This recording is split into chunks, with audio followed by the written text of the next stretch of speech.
Previously on Jeep Roscoe. Okay, so we made it, just checked in. I don't really like staying at big places like this. We're staying here. Look at all of these.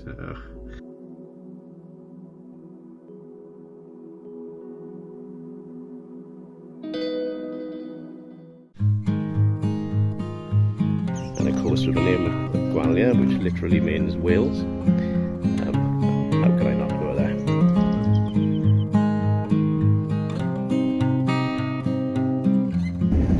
So effectively I would have done the Nullarbor in 2 days.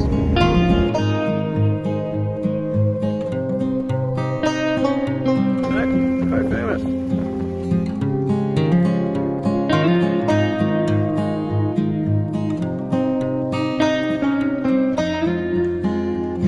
Yeah, they really got some nice beaches.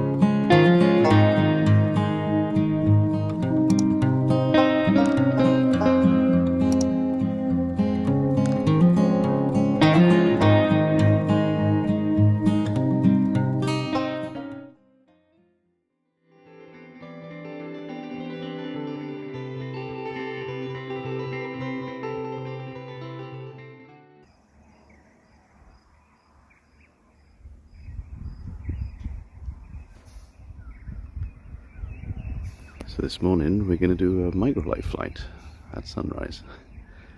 You may not be able to see me, but have a look at the sunrise.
So this part of the flight here, we're just coming down closer to the sea because as well as doing sightseeing, and I'm looking very happy there.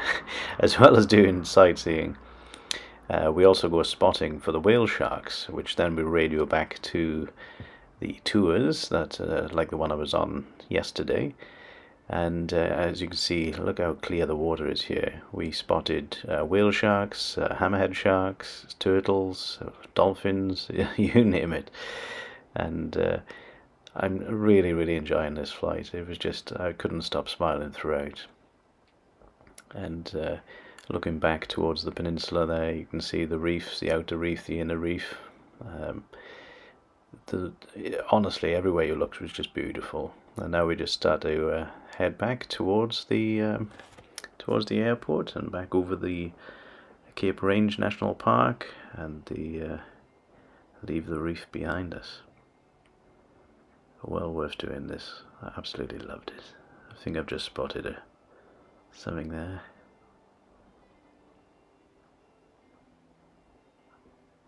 Yep, time to start heading back. Now, part of this flight, they're not technically allowed to be purely sightseeing flights, so they have to be instructional flights, which meant very shortly, me looking serious here because I've just been told I'm about to take over controls, I got to do 15 minutes worth of flying, and I absolutely loved it.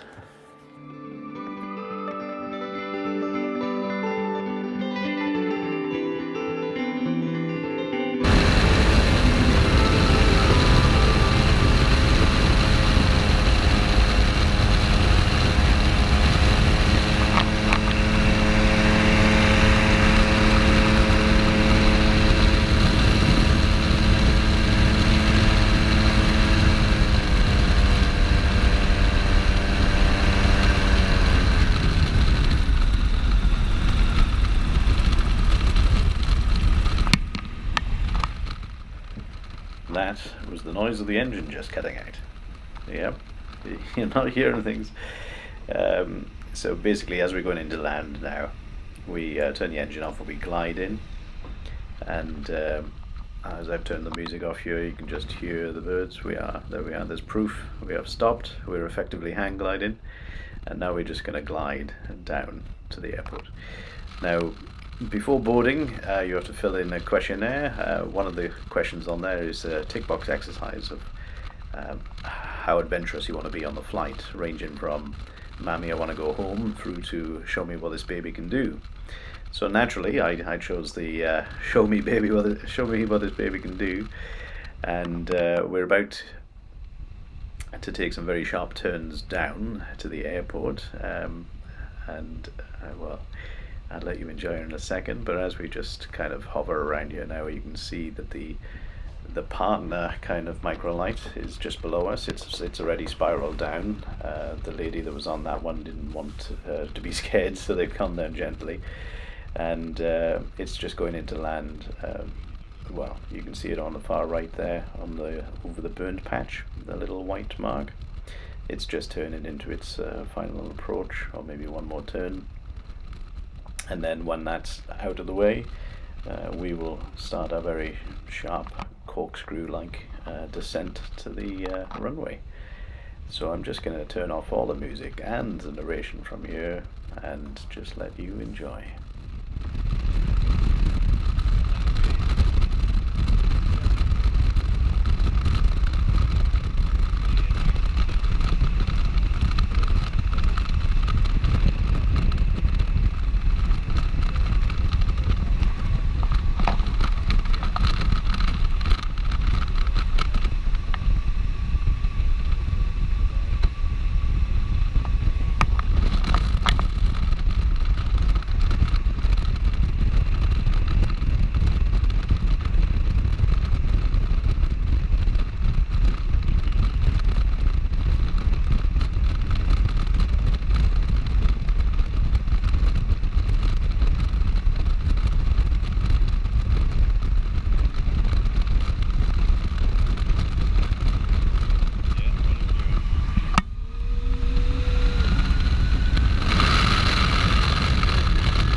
Okay, so we're back on we're back on the ground now. I've got to say that is without doubt the best thing I've done so far since I started this trip.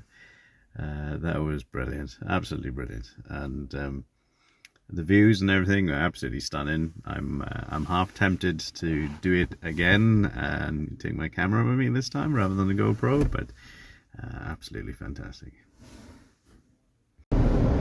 So this is my last full day in Exmouth before I leave tomorrow. Oh, that was the plan anyway. I might go for a ravine walk later. It's a little bit cooler today, which would be nice. I was going to go straight from here to there, but I'm starving. And I need to do a bit of shopping, so I'm gonna pop back into Exmouth and pick up some breakfast first, and then come back out and do Shothole Canyon. This is only accessible via 4x4. Not sure if I'm gonna have to let the tires down, but if it's only accessible by 4x4, then that probably means I will. But to date, at least, you know, some of the signage like that has been a little bit over the top, so it might not be that bad, or it could be really, really bad. Either way, it should be decent. I had a bit of rain this morning up here, not too much, just maybe 20 minutes worth.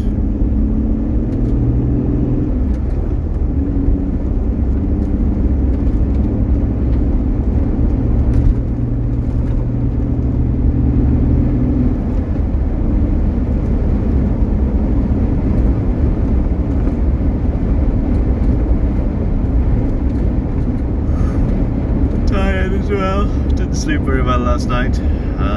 Had to be up for 5 this morning, and whenever I'm have to be up like earlier than normal, I set my alarm, and then I just, when I wake up to go to the toilet or something, I won't get back to sleep, because I'm like, oh, what's the point? There's only 4 hours there.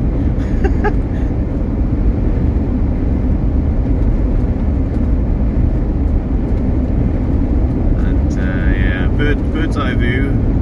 That's the name of the company up here. They've got several microlights. You go out in pairs, but obviously, you know, I didn't know the other person today because I'm on my own. But if you're a couple or something, you can go up and you get photos of each other. You also, it's an introductory flight, so you get to have a go. I was flying for about 15 minutes and got to grips with it relatively easy, and I was loving it. They did invite me back for lessons, but you know, I'm leaving tomorrow. So, alright, let's go get some scran.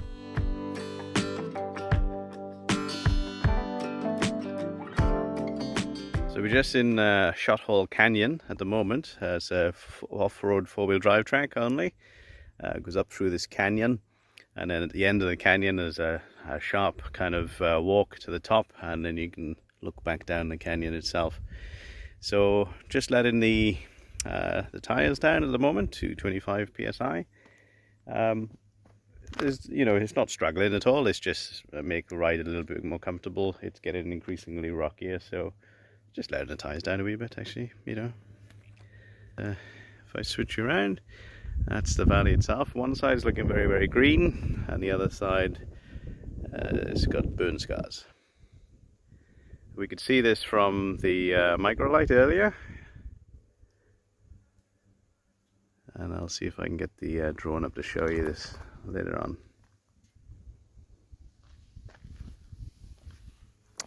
So once again, just to quickly run through how to let tires down. This is with the Bush Ranger Max Air 3.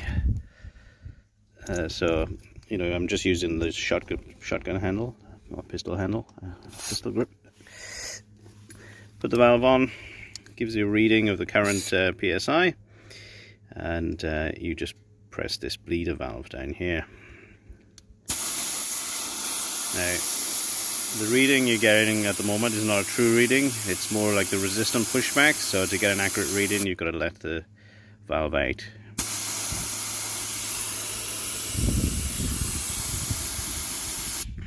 So we want about 25 psi in all four tires today.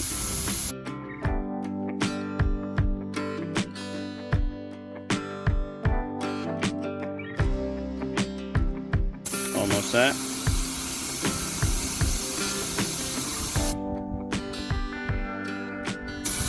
Oh, gone past it. Alright, that'll do.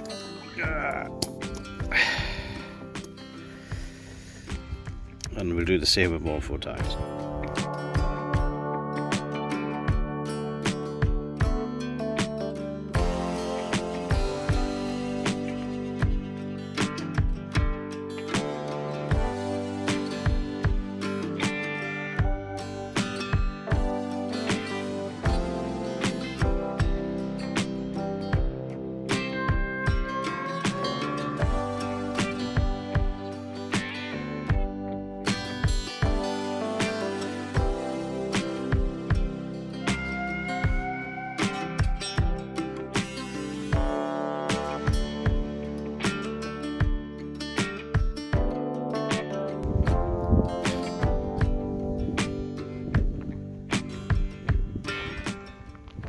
So here we are at the top of Shothole Canyon.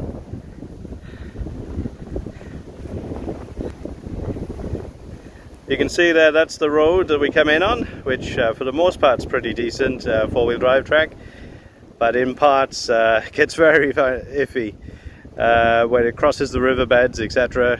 All it takes is a flash flood which will wash that road out. There's some very sharp declines and inclines there. But yeah, not bad. It's about 12 to 13 kilometers up here. I think I was crawling at about 40 kilometers an hour for the most part, sometimes down to 20 or lower. But yeah, good little drive. You can see the riverbed there, and that's where it'll cross the road. In some parts the road itself will become the riverbed. Quite windy up here, as you can probably hear. That track going straight up the hill there, that's currently closed unfortunately, due to well, bad weather and rock fall and erosion. I might see if I can just get to that peak there, but going along the ridge line unfortunately is closed.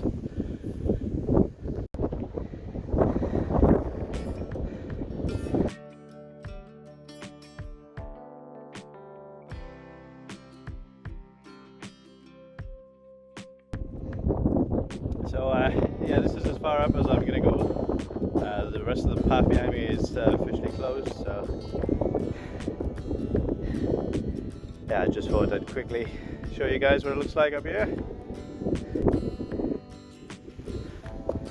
There's the tops of the canyon up there. Only another couple hundred meters higher than where I am now. Very, very similar to parts of the American Midwest. Beautiful to think that, you know, you've got awesome beach on one side and a deep kind of gulf for shipping. Then you come inland a little bit, you've got these deep canyons, and then on the other side of Cape Range, on the west hand side of the peninsula, is one of the longest fringing reefs in the world. And you've got, you know, marine life in abundance. It's just crazy the amount of variety you've got here in Exmouth, and you could easily spend a couple of weeks here, easily. I love it. So I just thought I'd say that for the last couple of days I've been feeling a little bit down and a bit sorry for myself, the depression kind of catching up with me, but the last couple of days, you know, swimming with whale sharks, scuba diving, and then the Microlight flight this morning, and now climbing up the top of a canyon, a bit of 4x4 off-roading as well, has really perked me up a little bit. And yeah, I'm feeling a lot better now, I gotta say. I guess the endorphins are going, the dopamine's up or whatever. But also very tired. Been a lot of early starts this week. A lot of early starts. But yeah, I just thought, look, I'd let you know that I haven't been talking about mental health as much as I would have liked to. My plan was always to start a podcast where I'd be much more candid on that than to camera. But yeah, it's important to note, you know. Another thing to note is I surprisingly managed to catch up with an old friend of mine from Wales who was in Exmouth this week, totally unexpected, and just to have a pint and a chat with somebody is a huge thing, and it's made me realise really that travelling on my own is probably contributing to my down spells. But I have to remember that, you know, I was feeling a lot worse before I started travelling, so, you know, it is a positive. But I am very much so looking forward to getting back in touch with my old friends when I return to Wales, and in Adelaide before I leave as well. Yeah, friends are good.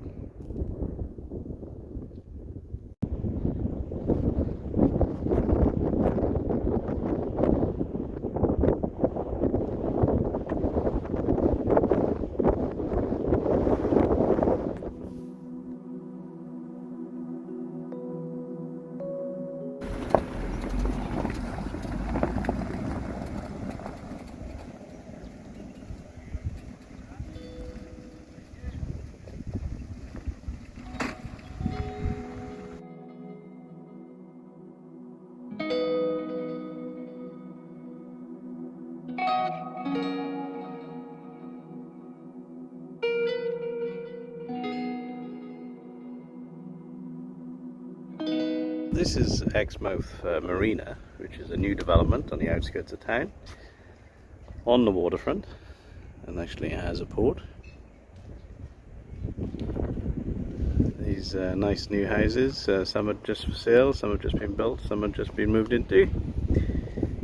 Some with waterfront access, some with their own pontoons, and large open plain plots still available. I had a look in the real estate office earlier, and these plots along the waterfront range from around about 350,000 up to 650,000, and the odd case of 1.1 million just for the plot. There's a house over there you may be able to see with a yellow sign outside that's currently for sale for 700,000. Now, as I was saying before, the town centre of Exmouth needs a bit of work done to it, and if they don't do anything to it, then I would estimate that it's only a matter of time before this part of town becomes the main focus, because it's got waterfront access and a beautiful bridge.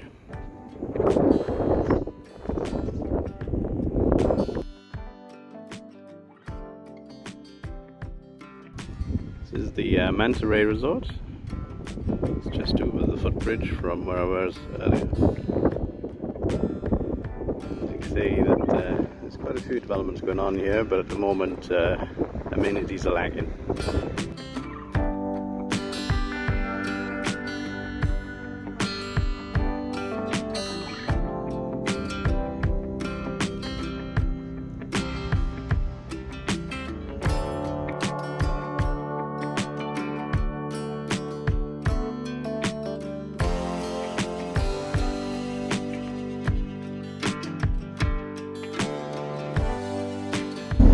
Well, I hope you appreciate these sunset photographs, because I have been eaten alive by mosquitoes. Seriously, I must have killed over 20 of them, and I'm just counting bites on one arm, and I can count like 50 on one arm. And they're itching like hell. It's so bloody annoying. We had a little tiny bit of rain last night, and they've come out in bloody force today. And you know, you put DEET on, you put insect repellent on, and they still bloody come for you. So we're just heading back to the campsite at Exmouth. In the dying light, I'll try to put up the rooftop tent, or I might call somewhere for food. I've been very, very lazy this week in terms of cooking for myself. I've got chicken that I defrosted, and I still haven't done anything with it yet. So I really need to do something with that.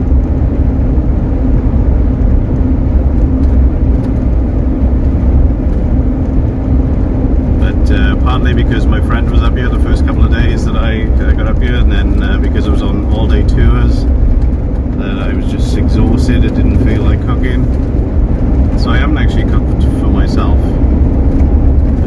for like 4 days now. Yeah, 4 days. That's quite disgusting, actually.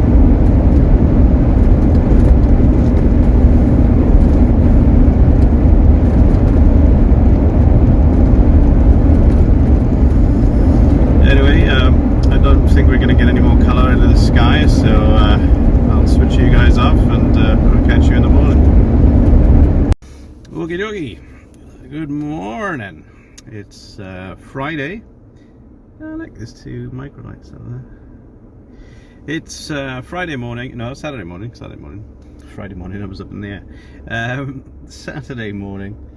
I've just checked out of RAC Exmouth, the campgrounds I was in. As much as I tried to love it, I did not like it at all.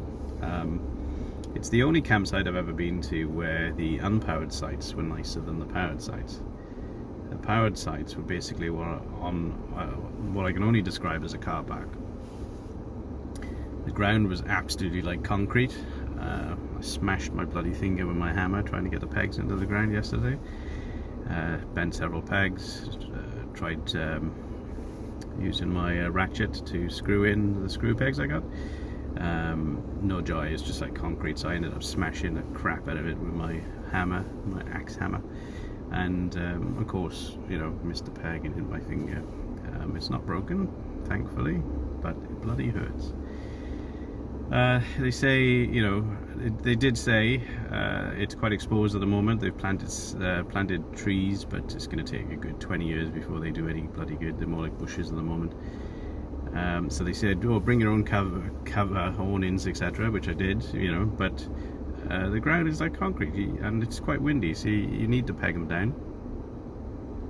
And they said, oh yeah, use a drill. Well, who brings a bloody drill camping? Jesus wept. Anyway, look, it's nice enough. It does what it says on the tin. It was $250 for 5 nights in a powered site. The Wi-Fi was bloody useless, didn't work. Supposed to get 1 gig every 24 hours. Worked the first day, and then after that I didn't get anything. Bought the 10 gig package, and then all of a sudden, oh, the Wi-Fi starts dropping out all the time. So yeah, Wi-Fi's crap, sorry. There's 2 pools, nice camp kitchen that I never used. The toilet blocks and showers are quite nice. The laundry, $4 a wash, $2 for 15 minutes dry, so you're going to need at least 3 of those. There's no lines, so you can just hang your clothes up, despite, you know, it would take 10 minutes to dry in this bloody weather. The staff were nice enough. You know, this is what I'm saying. I'm trying to like the place. The check-in was easy, check-out was even easier. But yeah, it's just like a bloody car park. You know, there's just no. You're totally exposed. As I say, they did warn you that, you know, the trees are going to take a good 10-20 years before they provide any cover. But it's stark, man. It's really stark. The closer you are to the reception, the better it is, because I think that's like an old part of the park, and then the further you go is like new parts, which is where I was on this car lot. Anyway, beautiful day today. It's already 31 degrees and it's 9 a.m. I was in two minds today whether or not to drive to Karratha. There's just not a lot in between now. Karratha, along the coast, which is like a city, fly in, fly out kind of capital up here, or go inland to Karajini. I'm going to go to Karajini, but it was whether or not to go to Karajini first and then Karratha, or Karratha then Karajini. I just spoke to a lady in a IGA here in Exmouth, and she just went, "Why the hell would you want to go to Karratha?" So I'm going to drive to Karajini today. It's a good 6.5 hours. It's going to take at least 2 tanks of petrol, and that's something I'll come to later. I'm having issues with the fuel at the moment.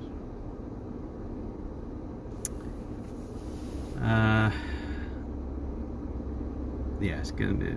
I've filled the jerry can up, filled the tank up, $140. Jesus. So yeah, it's probably going to cost me like $250 just to get to Karajini. But and then I'm going to be in Karajini for 4 to 5 days, and then I think I will bypass Karratha altogether and go up to Port Hedland, and then from there we're on to Broome. Because as much as I Google things to do in between and go to tourist information centres and say, well, what's there to do between here and here? There's nothing, apparently. It's just nothing. Yeah, there we are. So it's a long day of bloody driving.